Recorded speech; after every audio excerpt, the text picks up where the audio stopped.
জেলায় জেনে নেব হেডলাইন্স। ফের ধর্ম বিভ্রাট স্কুলে, ছাত্রীকে তিলক এবং তুলসীর মালা পরে আসতে নিষেধাজ্ঞা শিক্ষিকার। আকস্মিক দুর্ঘটনা প্রাতঃকালীন প্রাইমারি স্কুলে, আগুন লেগে আহত প্রধান শিক্ষিকা। নিজের বাড়িতেই খুন ইসিএল এর অবসরপ্রাপ্ত কর্মী, কোন রহস্য রয়েছে এর নেপথ্যে? রামপুরহাট শহর জুড়ে শুরু হলো উচ্ছেদের কাজ, মুখ্যমন্ত্রীর নির্দেশ জারির পর থেকেই তৎপর প্রশাসন। চলে যাচ্ছি বিস্তারিত খবরে। এক স্কুল ছাত্রীকে তিলক এবং গলায় তুলসীর মালা পরে আসতে বাধা দিলেন এক শিক্ষিকা। এই ঘটনাকে কেন্দ্র করে উত্তপ্ত হয়ে ওঠে শিলিগুড়ি মহকুমা পরিষদের অন্তর্গত কাওয়াখালী ঠিকনিকাটা জুনিয়র হাই স্কুলে। অভিযোগ, বিদ্যালয়ের সপ্তম শ্রেণীর ছাত্রী রত্না বর্মনকে স্কুলের পরিবেশ বিভাগের শিক্ষিকা শিউলি পাল কপালে তিলক এবং গলায় তুলসীর মালা পরে আসতে বারণ করেন। শিক্ষিকার এই নির্দেশ রত্না তার পরিবারকে জানায়, আর এতেই ক্ষিপ্ত হয়ে ওঠেন পরিবারের সদস্যরা। রত্নার পরিবারের পক্ষ থেকে বিষয়টি ইসকন কর্তৃপক্ষকে জানানো হয়। বুধবার স্কুলে গিয়ে প্রতিবাদ জানায় ইসকন কর্তৃপক্ষ। এরপরই নিজের ভুল স্বীকার করে নেন ওই শিক্ষিকা।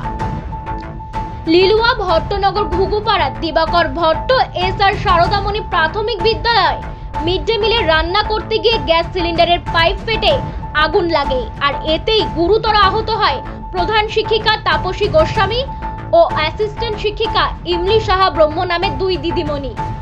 এলাকাবাসীর তৎপরতায় আগুন নিয়ন্ত্রণে আসে। এরপরই ঘটনাস্থলে পৌঁছায় দমকল বাহিনী। তারা এসে গ্যাস সিলিন্ডারটি বাইরে বার করে দেয়। আহত শিক্ষিকাদের কলকাতার মেডিকেল কলেজ হাসপাতালের জরুরি বিভাগে ভর্তি করা হয়েছে।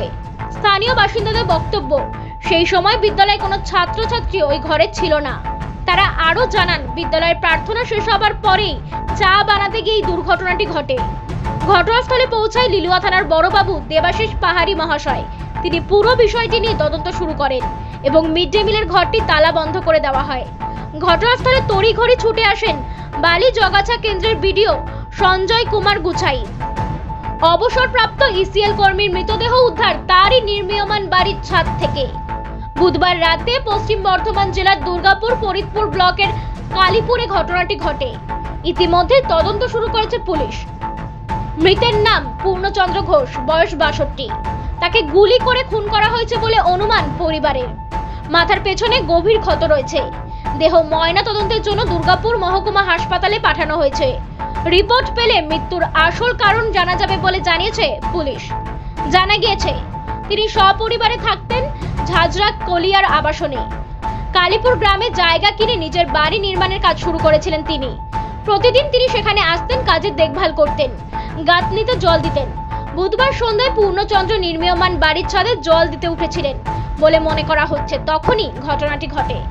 মৃতের ছেলে জানান, বাবার বাড়ি ফিরতে দেরি হচ্ছে দেখে সে বাবাকে ফোন করেন। তার ফোন বন্ধ ছিল। এরপরই তিনি আত্মীয়দের নিয়ে চলে আসেন কালীপুরের নির্মীয়মান বাড়িতে।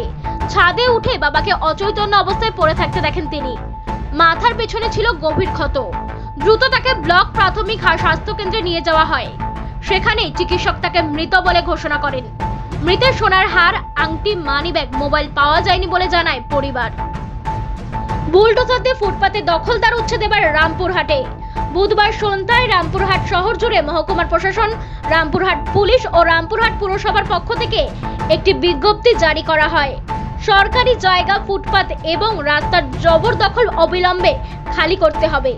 বুধবার সন্ধ্যায় রামপুরহাট শহর জুড়ে মহকুমার প্রশাসন, রামপুরহাট পুলিশ ও রামপুরহাট পুরসভার পক্ষ থেকে একটি বিজ্ঞপ্তি জারি করা হয়। সরকারি জায়গা, ফুটপাত এবং রাস্তা জবরদখলদারীদের অবিলম্বে খালি করতে হবে, এমন বিজ্ঞপ্তি জারি করা হয় প্রশাসনের পক্ষ থেকে। বিজ্ঞপ্তি জারি করার পর বৃহস্পতিবার সকাল থেকে বীরভূমের রামপুরহাট শহরের বেশ কয়েকটি জায়গা উচ্ছেদ অভিযান চালানো হয়েছে। Bureau report, RV news. এরকম আরো নানান খবর পেতে আমাদের সাথে থাকুন। লাইক, শেয়ার এন্ড সাবস্ক্রাইব করুন। আরভি নিউজ, জেগে ওঠো কলকাতা।